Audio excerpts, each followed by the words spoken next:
Hello YouTube, we are at the Maboo Studios, home of RFT, as you can see in the background there, Real Fish Talk.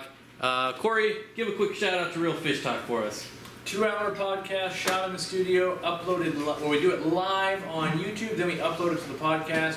We want to bring people onto the show, and first hour is talking about a topic, then we do super chats, and then after that we take questions from the chat, and hopefully we have someone in the studio that specializes in something we can ask directly about that.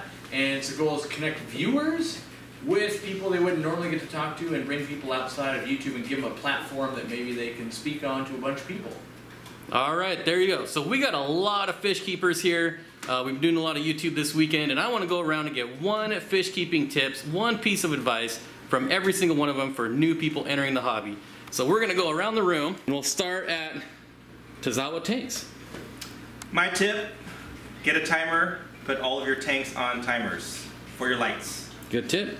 For algae, I assume? Yeah, algae, it's just, you don't have to worry about turning your lights on and off. If you have a timer, you can set it and not worry about it, and you can kind of monitor how the plants are growing, if you have any algae issues, and then just adjust your timer, and it takes a lot of guesswork out of keeping your tanks clean and healthy. Awesome. What about you, Corey? My tip is run an airstone in every aquarium. You can rule out ever having oxygen issues again just by one simple airstone. It used to be common wisdom back in the day. We now have used technology to not have to have one. And you don't have to have one, but it's the easiest way to rule that out for any disease or anything ever again. Awesome. Corey from Aquarium Co-op. Now we got Joel, Corvus Ocean on YouTube. One tip. Hey Bob, how's it going? My hot tip would be extensively research your substrate before you go ahead and start your tank. Whether it be a cichlid tank, reef tank, or even a planted tank, be sure to get all of the hardscape figured out ahead of time before you go putting any fish in the aquarium. Awesome. And we got Rob over here working hard on his channel, I see. Why don't you give us one tip for new shrimp keepers? Alright, so one tip for new shrimp keepers, I would say that you do not need a heater.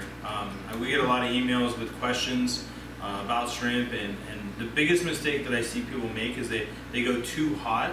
And for a beginner shrimp keeper, the heat in an aquarium can be a battle. A lot of things can go wrong. So I would say don't use a heater, and don't go crazy on water changes, but that's two. Perfect. All right, Mike, give me just a tip.